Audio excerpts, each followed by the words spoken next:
everyone. Welcome to the Find a Moment podcast, where we navigate the space between ideals and everyday life. We are your hosts, Gretchen Roberts and Jennifer Ford, and we look forward to finding a moment with you today. Welcome to the kickoff episode for our new series on friendship. We just finished, actually last week, recording our final episode in our worship series.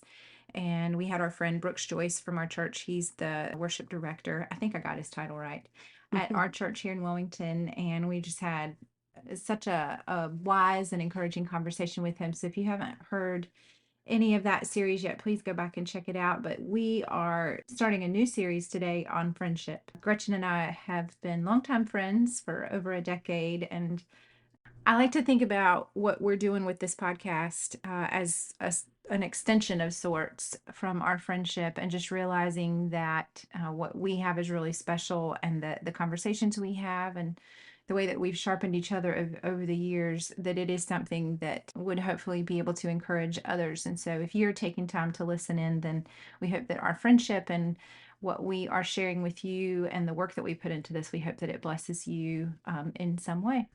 So, one of the main goals of our podcast is for us to talk about ideals and everyday life, and just living in the reality that those things a lot of times do not align.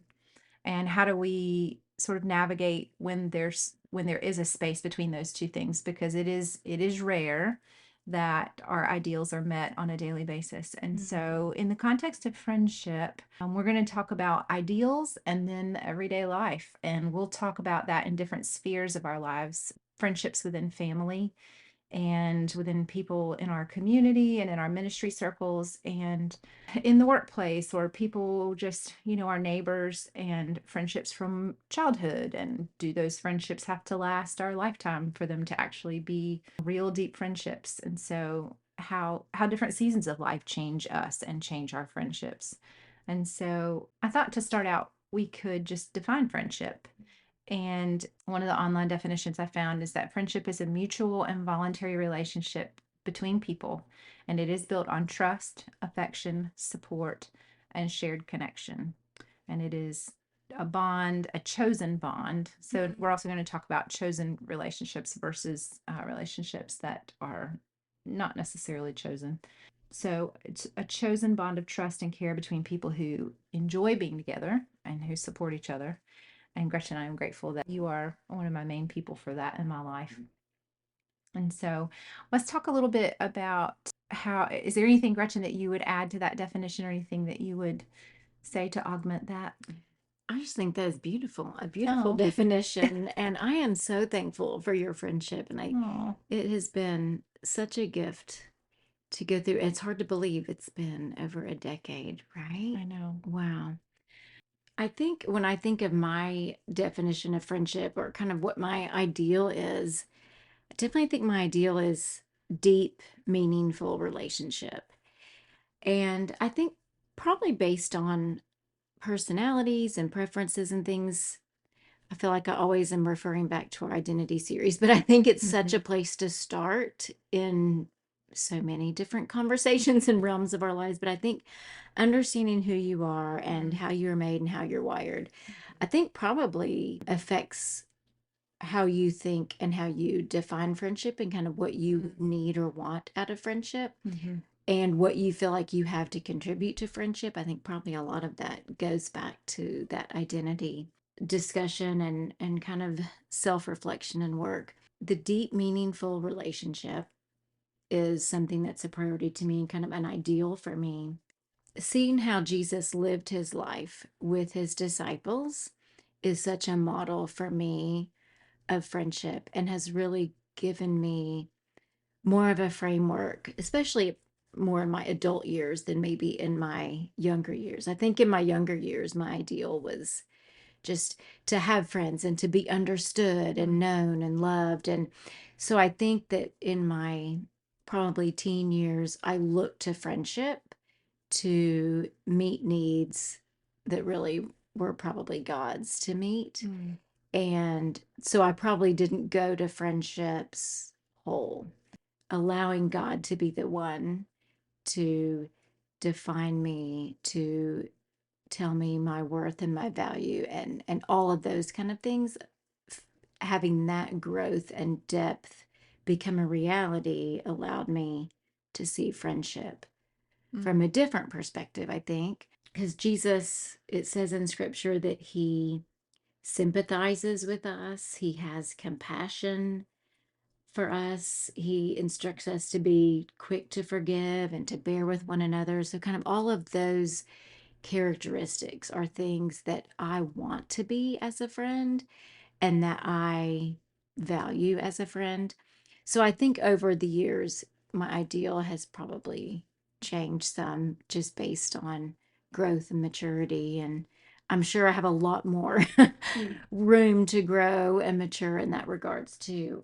Part of the reality of our culture now, though, is maybe our ideal is deep, meaningful relationship. But I think the everyday life and the reality is that there's a lot of loneliness. I mean, I've read so many statistics about how connected we are as a culture through all of our technology, but really how lonely we are as a people and that we don't really feel known.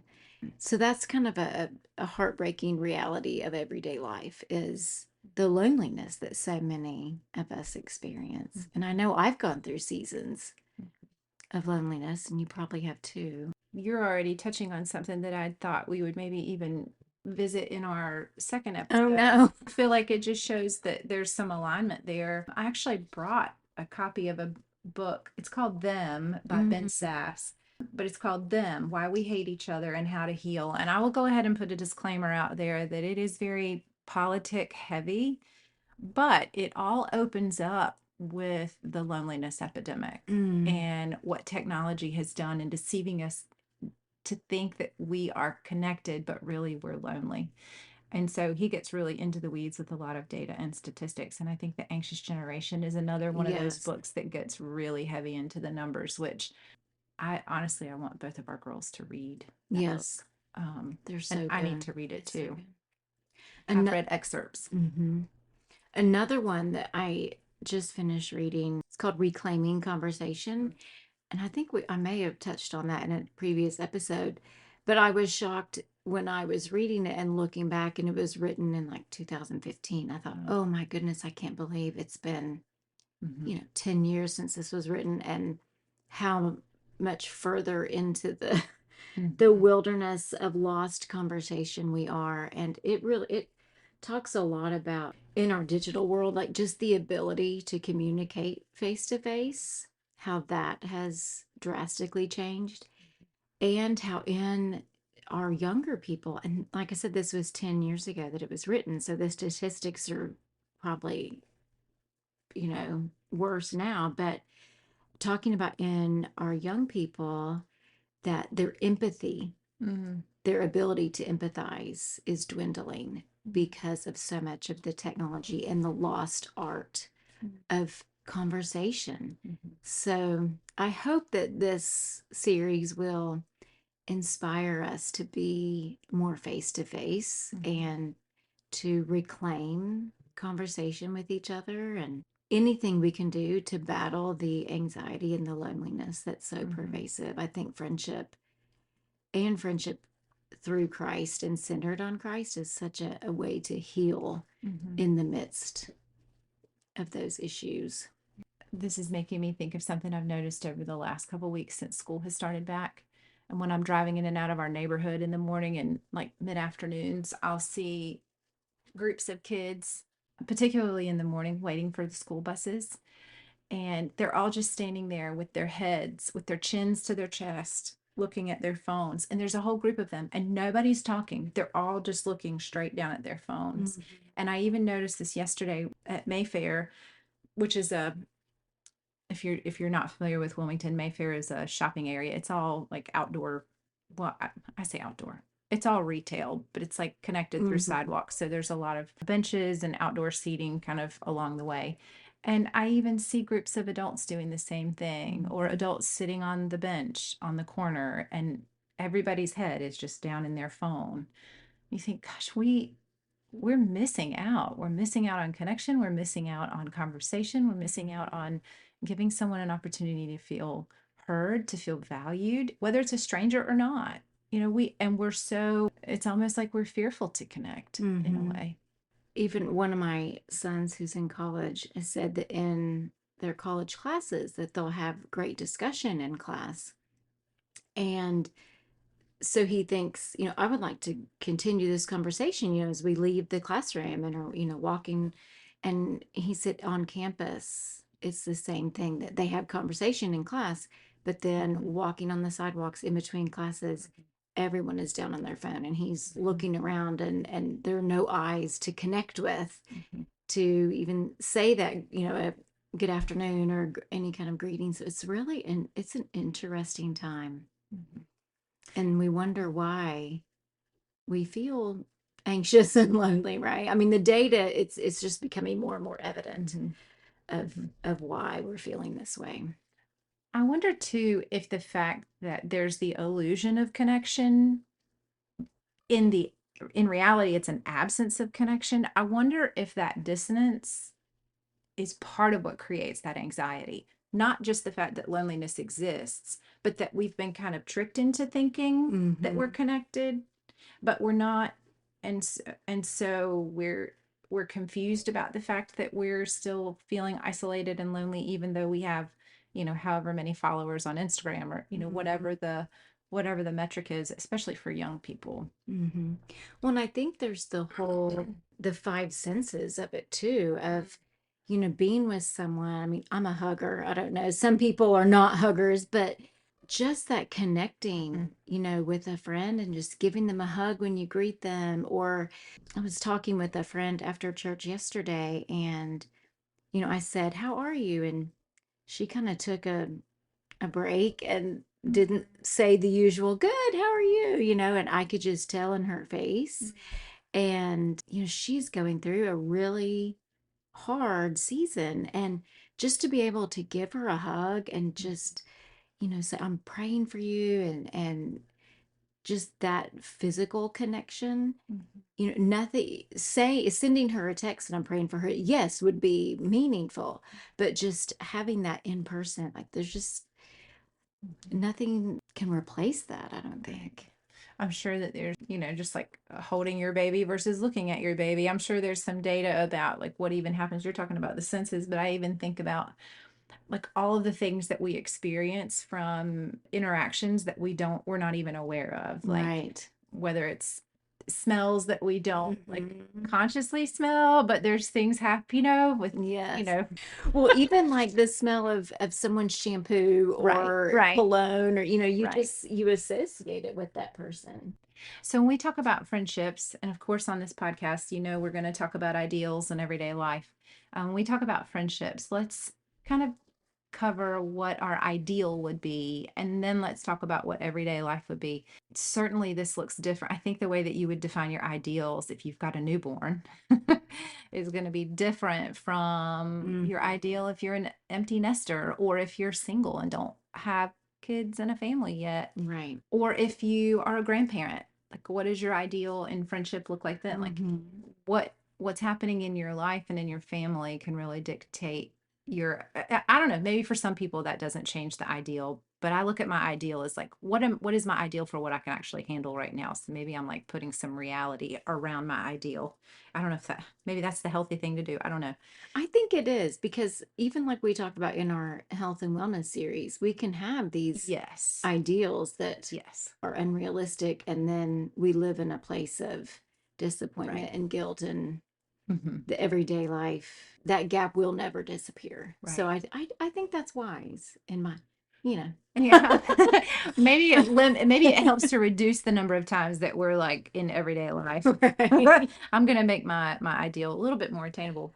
But friendship in like with our ideals, what would we say are some ideals with that? For me, I would say one of my biggest ideals with friendships is that it's not confusing. Mm. Like I don't ever have to wonder, am I important? Does this person Oh really yeah. care about me? Because Hmm. I've had friendship experiences more when I was younger where I think, and some as an adult too, but where I really think this is confusing. Like yesterday it seemed like they liked me, but today I'm confused. Right. And so when there's confusion, that's, to me, that is not an ideal. So I would say an ideal would be where it's not confusing. Right, Like, right. can I trust this person? Do they genuinely care about me? That's where, I don't have to ask that question. Mm-hmm. I think trust is a huge ideal for Yeah. me. Yeah. We can take turns with this. I would say responsiveness within reason, Right. because I have friends who I love, and I just might not be able to respond to that text Mm-hmm. in a realistic amount of, like, what that other person would say is realistic. So the ideal would be responsiveness with grace. Right, right. Mm-hmm. Do you have another one? And going back to when I said the deep and meaningful, I think Mhm. the depth for me is important because, as you know, when you whenever you come over, I just start telling you all the things, right? And so I like to be able to share the reality and have the depth of a friendship Mhm. to where it's not just kind of a surface level thing of Mhm. whether it's like niceties back and forth or surface level or shallow. Depth of conversation, I think, is one of the things that's important to Mhm. me. And so being able to have that depth Mhm. fairly quickly Mhm. whenever we see each other Mhm. to me is probably more important than the responsiveness. Mhm. Like even if I don't see you or hear from you very often, when we do see each other, Mhm. we don't have to apologize. It's Mhm. just let's just get to how you're doing, how I'm doing. Let's connect, let's Get to encourage it. each other. And Yeah. I love that depth. Yeah. And yeah. I think that's part of being a one, also an Enneagram Mm, one, is wanting the depth and the authenticity. And I think there's some Myers-Briggs influence in there too. Okay, so those are some good ideals. And then, so everyday life, I'll start. Everyday life with friendship might be I just ghost you for, right. for a rude amount of time because I'm just buried, or I feel like I can't just respond with something in a text because there's so much else going on, and I just don't feel like I can. Right. I don't, it feels inauthentic to just respond to a text, or maybe I'm just overwhelmed. But Hmm. everyday life sometimes involves delaying. Right. And I think a lot of times in my delay, it's because I want the depth and I Mhm. value that. And I feel like I can't just respond Mhm. with a blip because there's so much more depth I want to respond with. Mhm. So I don't know, there might be a balance more in there, but I feel like that's, yeah, my delay of everyday life. And then I think it's like you said earlier, the different seasons. I mean, there were times, when I had all of my children, were home and they were little. And I mean, it takes all of your mental and physical energy just doing daily life Mhm. sometimes with them that there isn't a lot of time for friendships. And I think another thing with my personality is I'm not a real spontaneous person. I wish I was. But for me, I had to in all seasons kind of schedule things in. And so if I had a time that we're going to get together this particular time, routinely, then having that was such a gift Mhm. and a blessing because I could build that into and Mhm. navigate the chaos around it. Mhm. And the spontaneous things were really hard for me, Mhm. especially when all my kids were younger, and with my personality are harder. I don't know that we've ever articulated this, but I don't do the spontaneity thing either. It stresses me out. Hmm. I'm glad that we have that in common. Have we ever done anything spontaneous? Like, I I feel like being spontaneous, unless you know that your friend is in a season of life and they have the personality that likes that, I almost feel like it would be an intrusion to mm, say, "Hey, I'm at the Starbucks. You want to meet me in 15 minutes?" I feel like that is burdening you. mm, Like because that's how it would feel to me, because I don't want to have to say no. So right. I don't want you to have to say no. And then I feel like and maybe this is like this weird warped thing in my head. I'm like, I don't want to create a situation where you have to turn down something that you would like to do, but then you're also going like, why would she think that I can just drop everything and be at Starbucks in 15 minutes. Like, what kind of life am I living right now? I have things to do. So I don't know, the spontaneity thing stresses me out. And that Mhm. probably explains a few things about why, like within my family, there's, because the kids want to be spontaneous with things Right. sometimes, and that they don't have a handle on all the different things, all the balls that are up in the air at any given moment. And so Right. they don't grasp why spontaneity is hard, because they're like, we could just do this, and I'm like, no, that stresses me out. Well, I think probably in over 10 years of friendship, probably most times we've gotten together, it's been on our calendars. Yes, Right. yes, absolutely. And I think that gives me, I think too, knowing that we've been intentional with it, and also knowing I'm not spontaneous, and now I know that you're not either, and that's why we put it on the calendar. That has helped me. Like, to me, that's a confidence builder in our relationship, Hmm. is that you're willing to commit to something in the future. Yeah. You're willing to say, this is so important to me that I'm going to put it on the calendar. I'm going to put it in ink, and this is Hmm. what we're going to do. That to me, that builds security in a Right. relationship, as opposed to a relationship where things are kind of changing at the Mhm. last minute, or I'm going to call you and they don't call, or Mhm. let's do this, and at the last minute they want to do something else. That's those are things that don't build confidence. Right. Right. They build a lot of instability, and that erodes trust too. Mhm. And navigating friendships with both of our girls who are like, we have teen girls who are 14 and 16, Mhm. almost 17. Wow. Navigating the friendship things that they go through, and seeing there is confusion. Yes. There is teasing that feels hurtful, but then someone says, I was just teasing. Right. Or the kind of the empty commitment of, we're going to do this. And then you commit to that. And then the other person changes their plans because the other person can't come. And so then your daughter feels like, oh, so me being there isn't important. Just watching them kind of go through these things. Mhm. So we have different roles in our lives. I mentioned right when we were kind of opening the episode, we have people in our life who are chosen friendships. And then there's also people who we could say are given friendship, people who are given to us, whether it's like family, our parents, our kids, people in ministry. And so talking about and thinking about friendship with different roles in your life, um, the given friendships, those given relationships, a lot of times require a lot more work, because with the chosen ones, when it gets hard or there's Mhm. instability or lack of maturity, you can choose to step away from those friendships, whether for a season or long term. You really, it's a lot harder to do that sometimes with the given people in your life. So when we think about given relationships and given friendships, I remember hearing an interview with a nun, and it was within the last, I don't know, maybe 5 to 10 years that I heard this. It was an interview on a podcast, I think, but she was talking about how, and she does live in a convent.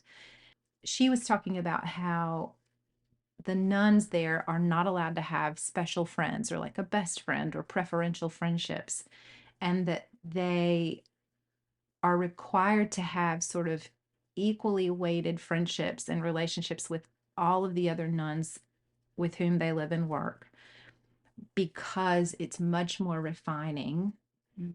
to be in relationship with someone that maybe you don't prefer, or you don't have easy chemistry with, or you don't connect with, or don't click easily. It's more refining and sanctifying to be in relationship with people that require a little bit more work. And if you are allowed to only have, or if you're allowed to have those preferential special friendships, then it ends up leaving some people out. And also, it means that you're not having to do the hard work of living in grace and growing in Mhm. grace in those relationships. And that's something that has always kind of stuck out to me. And it's even made me think about neighbor relationships, like the people Mhm. that live around us, like in proximity to our home, on our street, that we didn't choose those people, Mhm. that the Lord chose to put them there, and that there has to be some kind of good and refining purpose in being in that kind of proximity with that family or that couple or that person, there has to be some kind of refining value to that. And so sometimes the given relationships that maybe they don't necessarily develop into friendships, but I do think that there's value in considering, okay, what might the Lord have for them Mm-hmm. and for me? There's ministry, there's purpose there just through that Mm-hmm. proximity. That's so good because, I mean, if you're with somebody who you just agree with all the Mm. time, then it can really set you up for becoming more of a selfish person, right? Like Mhm. if you don't have kind of that any sandpaper relationships in Mhm. your life, to Mhm. smooth those rough edges that you Mhm. may develop. Yeah, that's good. Do you have some scripture that you go back to thinking about friendship? Proverbs 17:17 says, "A friend loves at all times." Mm. And I remember doing that, doing scripture memory with the girls when they were younger. And that sounds like things will just be easy and fun, and you'll share and have snack together and play outside and do bubbles and, do the slip and slide together. But as you get older, loving at all times can start to look a little different. Right. And if you talk about friendship with your spouse, or you talk about friendship with your adult child, or friendship with, your parent, an aging parent, that can, what does love look like in those different scenarios? It doesn't always feel easy or feel Mm-hmm. good. It requires work Right. quite often, the Mm-hmm. work of grace and the work of generosity and the work of sacrifice. Mm-hmm. And so, do you have a verse? One of my favorites that I come back to a lot is Colossians 3. Mm. In kind of the middle of the chapter, around verse 12, he says, "Put on then, as God's chosen ones, holy and beloved, compassionate hearts, kindness, humility, meekness, and patience, bearing with one another, and if one has a complaint against another, forgiving each other as the Lord has forgiven you, so you also must forgive. And above all these, put on love, which binds everything together in perfect harmony. And let the peace of Christ rule in your hearts, to which indeed you were called in one body, and be thankful. Let the word of Christ dwell in you richly, teaching and admonishing one another in all wisdom, singing psalms and hymns and spiritual songs with thankfulness in your hearts to Mm. God." And that is something I came back to a lot with our children, because my heart for our children when they were younger was to be friends and Mm. to become lifelong friends, and to realize that, after Lord willing, their dad and I are gone, I want them to be close and to have that relationship, and to have that have been built and established in our home. And so we talked about Colossians 3 a lot when they were younger, and just that we have to put those things on, Mm.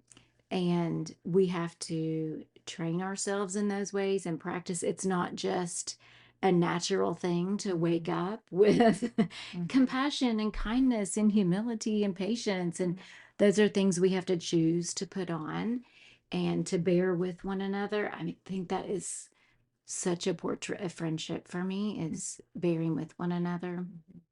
and being quick to forgive each other and having that compassion. For me, I think that scripture just kind of embodies Mm. what I feel like friendship is and what I think it is. And I said earlier that just the example that Jesus gave, one of my favorite scriptures is Hebrews 4:15 through 16. And it says that, "For we do not have a high priest who is unable to sympathize with our weaknesses, but one who in every respect has been tempted as we are, yet without sin. Mm. Let us then with confidence draw near to the throne of grace, that we may receive mercy and find grace to help in time of need." And just to think of Jesus as sympathizing with me, Mm. and thinking, if he sympathizes with me, then how can I not sympathize with Mm. others? And I think a lot of people can have a portrait of God or of Jesus, as maybe more of God as just this angry father ready to put down the hammer. But Mm. when you see that, okay, Jesus is the physical representation of God, and he sympathizes with us. I mean, that, to me, that is just life changing. And in Matthew 9, it says that Jesus saw the crowds Mm, and had compassion on them. Those are just two big examples, the sympathy and the compassion.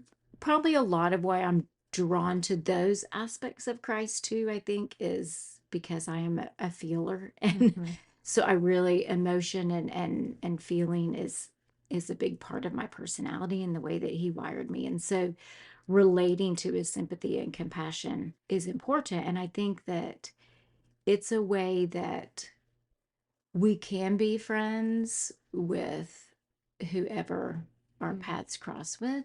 You know, we were talking about seeing people and they're just looking down at their phone or whatever and not making the eye contact. My daughter shared a video about how everyone deserves compassion.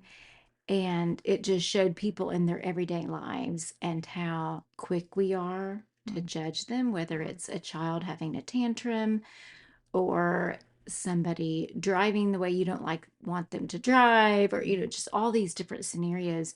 And then it kind of tells their backstory mhm, of, this is a child who is was just recently moved to his third foster home, and that's why he's having a tantrum. And just there's so much backstory to mhm, everybody. And so to me, compassion and sympathy are kind of my scriptural mhm, ideals of friendship, along with bearing with one another. I mean, mhm, oh my goodness, none of us are perfect. We all need someone to bear with us mhm, through all the seasons and all the things. So, those are kind of my scriptural foundations of my mhm. friendship ideals. That's making me think of two things. One, like another ideal is this idea of assuming positive intent. Mm, So so just even whether it's a difference or I don't know, whether it's a difference that two friends have among one another or something you don't agree with that your friend is doing or,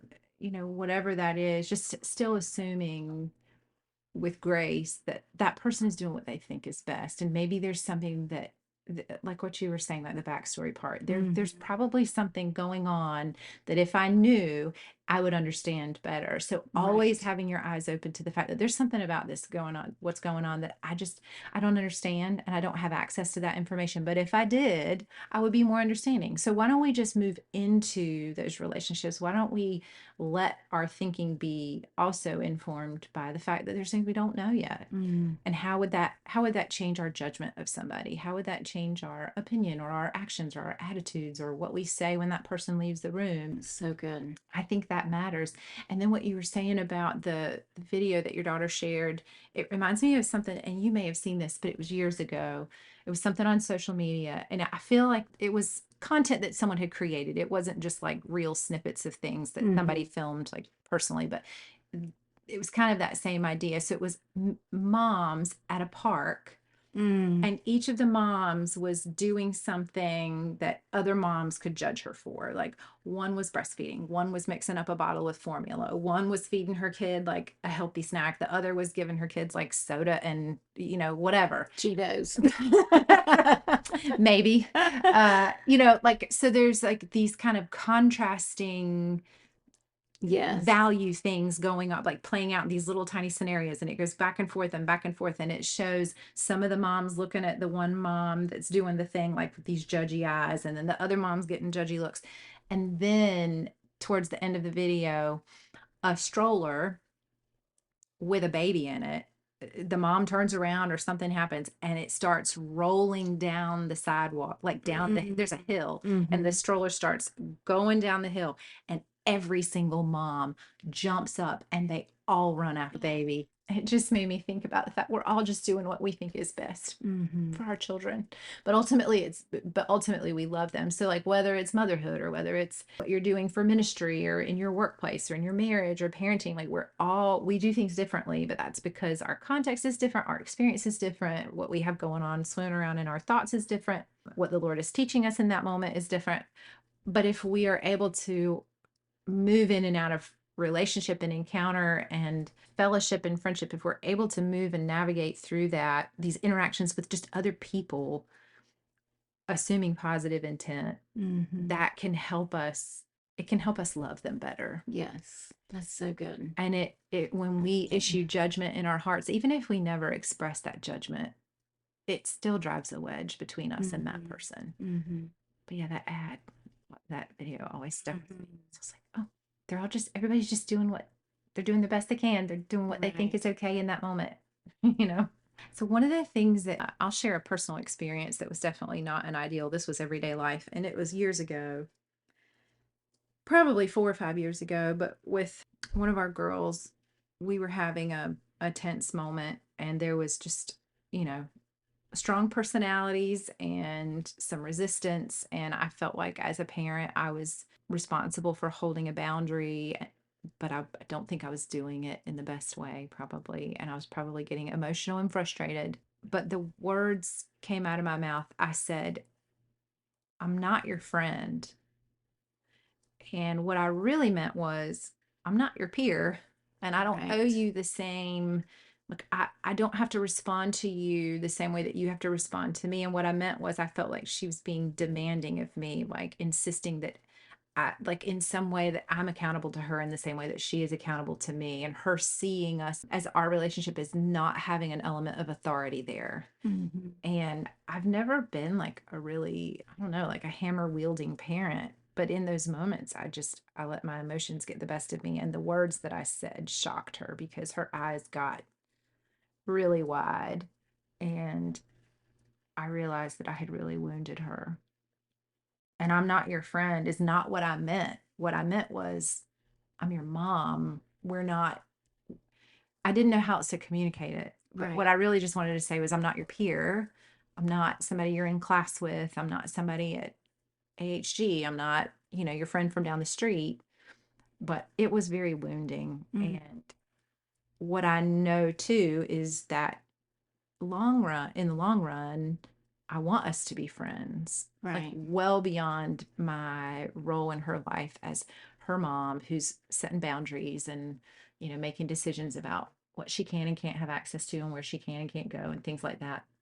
I want to be her friend. Mm-hmm. And I know that saying those words was really wounding. Mm-hmm. And so I have been tempted to let that come out of my mouth again with her in similar situations, but I have been careful to rephrase it because I don't want to make that same mistake again. Right. And I think I mean, there are a lot of parents, I think, that would say you're not to be your kid's friend or your child's Yes, friend. I hear that. And I think probably what most of the heart behind it is like you said, is you're not their peer. Hmm. But if you want to be their friend when they're an adult, you can't just start being their friend when they leave your home. Like you have to build Hmm. a friendship. And I think that goes back to what your definition of friendship is too, right? Like, are you just is a friend just someone who gives you free permission to do anything you Hmm. want around them? Like, that's not a friendship to me. Right. Like friendship is kind of what we talked about was like, you're quick to forgive, you bear with one another, Hmm. you know each other's burdens and and you have compassion for each other. And so I think a lot of it comes back to defining your terms. And I think in that respect, parents do want to be their child's friend, and we want to know them and walk through life with them that way. So I think a lot of it probably depends on context and definition. I feel like you've done a really good job because now you have three of your kids who are adults and either in college or out of college and living a professional independent life. But I feel like you've done a really good job of setting up intentional ways to maintain your influence, to still be a voice in their lives, but you're continuing to do that kind of, where do I release? Where do I retain? Mhm. Like this, like kind of juggling that really Right. delicately. But what are some of the things that you have been intentional about as your kids have transitioned into Mm. adulthood and that relationship has shifted more into, there's advisory there, there's still some, probably some parental providing, whether it's through finances or resources or whatever, Mhm. but helping in that transition as they have shifted more into adulthood and you are less of, you know, mom, Right. I'll say, but more mom and Mhm. friend. Well, I appreciate you saying you think I've done a good job because I feel like I am figuring it out every day as I go. So there's a lot of questioning of, am I doing the right thing? Is this the right thing? I mean, I think it's a whole new world to navigate, especially when you've been a homeschool mom for so long. So Mm, you're their homeschool mom, you're their career counselor, their college advisor. Like you have so much investment in their life and in what's going on in the choices of classes and I mean, it's there's so much to then just relinquish control mhm. is so scary. And to know, am I did I mess everything up? They're still talking to you, so I Yeah. would say no, probably not. So I try to share my heart with them a lot, like the heart behind what I'm doing. That and I'm quick to I try to be quick to apologize, and I really try to listen. And I think something I tried to do in the teen years, especially if you have multiple children, is to have some one-on-one time with Mhm, each one because I really wanted to know who they are individually and to have that personal time. So I tried to focus on that a lot as they were growing up. I feel like I try to continually reach out. I try to be someone who they can tell me things and I'm not going to be shocked or cut them off or say that's a bridge too far. I'm not going to cut them off or not talk to them or so I try to be emotionally mature. mhm, And one book that I've read it many times because it's so good. It's Emotionally Healthy Spirituality.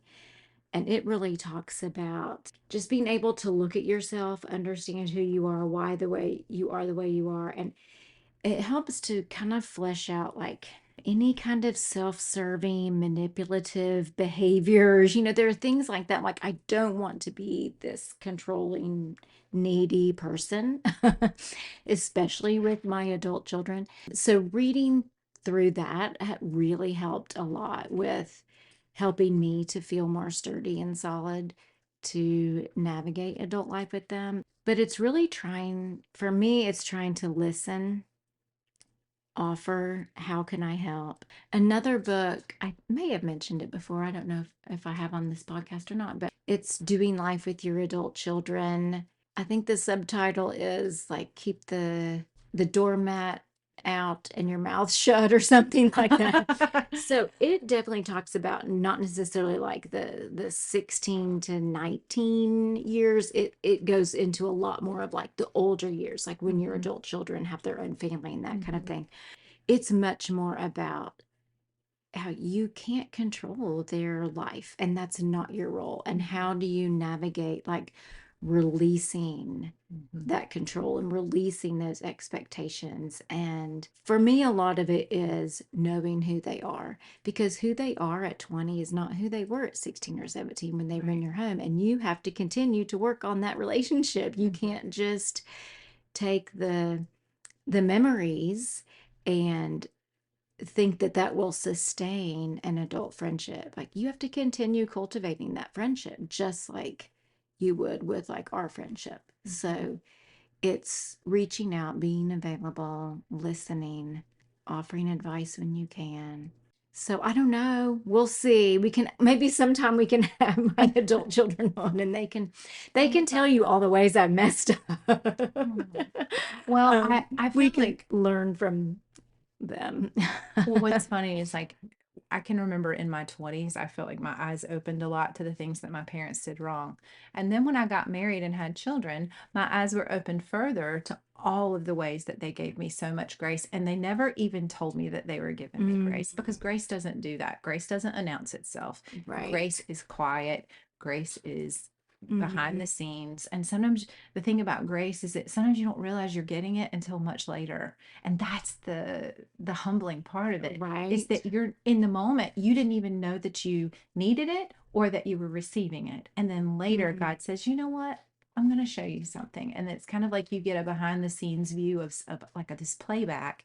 And then you realize there should have been a red carpet for that. There should have been a Right. fanfare for that, Right. because I did not deserve that grace in that moment. And that person loved me so much that they kept their mouth shut. They left the light on for me. It's like that old commercial for the motel. Right. Leave the light on for you. But I think too, one of the things I've seen you do is be so intentional with having set times for a weekly FaceTime call, or Mhm. just these touch points in your week where you and I think too, like what we were talking about with the two of us scheduling things, that gives me the freedom to know we're good, we're secure, we're gonna brain dump on each other at dinner Friday night. So in the meantime, it's okay if we don't Right. text all week long. Right. And I think for your adult kids, knowing they're gonna make time for me and I'm gonna make time for them, so I don't have to worry that they didn't text me back 10 minutes later, or Right. whatever that scenario is in your mind. But those are things, having those consistent planned things helps build confidence and security and trust. And they're little deposits. And it's a way of communicating, again, the identity series that we did, like knowing your children and assigning value to them. When I choose to listen to you, when I choose to make time for you, when I say this time on my calendar is yours and yours alone, Mhm. that's assigning value, and to continue to assign value to them as they transition into adulthood. And sometimes I think we can feel like they're pulling away and maybe they don't want that. But what I find is that the older they get, the more they kind of question that connection, like Mm. the like how tight is that connection with my mom? And so for me to keep making ways, whether it's a coffee date or whether Mhm. it's, hey, let's go, probably not shopping. I hate shopping. I'll take them. I've told you that. I will take your girls I know you shopping. will. They will love it. Whether it's a coffee date, or even just saying like, "Hey, what do you want me to add to the grocery order this week?" Right. Those little things are just ways to build friendship and say like, "I value you. I value the things that you care about. I might not pick that myself, but I will get it for you because Hmm. you're a person." And I think it reminds me also of, or it's never too late. Yes. Yes, yes. That as long as there is still sand in that Yeah. hourglass, like it does, it's never too late. I don't know any of my adult friends who would say they would not want their parent to reach out to them Mhm. and to Mhm. connect with them. Like I think Yeah. we all Yeah. long for that Mhm. at some level, whether we vocalize or not. So I think it's never too late. Reach Mhm. out, Mhm. schedule a FaceTime, a coffee date, or something. Like Mhm. keep pursuing. Yeah. Sometimes too, I feel because I'm the oldest out of Mm, m- my sister and me, it's just the two of us. And I'm the older one. And so I kind of feel like it's my responsibility, and I'm closer geographically to my parents. So I kind of feel like I have the responsibility to like make sure everybody's okay. You okay? You okay? Everybody okay? mm-hmm. And for me to be the one facilitating that like ongoing communication. And then when we have seasons like over the last couple weeks, it's like little tiny season where I feel like I have so much going on Mm-hmm. and nobody has called me. Oh, Nobody's checking in yeah. on me. And then my mom called towards the end of the week and she said, I hadn't heard from you. I thought I better do a mom check. And I was like, Oh, yes, I needed a mom check. that's so It's sweet. like she said it within the first 30 seconds of the call. It's like, that's what I needed. I don't always want to Oh, have to be the one. I don't want to to always have to be the initiate, big yeah. girl. Sometimes I want to be the kid still, Hmm. even in my relationship with my parents. So, Jennifer, how do you feel like through the different seasons, friendship has revealed itself in marriage? I mean, I feel like every season of family, like having a family, and every season of marriage kind of changes you. And so you're sort of, it's like when your kids, as your kids get older, they keep changing. And so you're getting to know who they are as people. It's like this ongoing, who are you? Oh, Right. now I know you. Oh, now you're somebody different. And that process doesn't really change just because you turn 18 or just because you get married. Like who you are when you get married and who your spouse is that's not who you stay. Like Right. that's not just locked in until you breathe your final breath. So I feel like having that same, similarly, having that same perspective with your spouse, and nobody tells you this, that your spouse is going to be different in 10 years or in 20 years or whatever. Nobody tells you that when you're starting off like marriage. But you have to kind of prepare yourself in the same way that you do. And again, it's like a hindsight thing with your kids as your kids are changing and you realize they're not who they used to be. And then you grieve that because also it takes you by surprise that they've changed. And I think sometimes marriage changes us. And because we're not prepared and we're not stable and secure enough in our relationships with the Lord and in our identity, which also creates instability in our relationships with our spouse, Hmm. then we kind of see that as this signal of like, oh, we're not, who are you? You don't know me and I don't know you. And I'm done.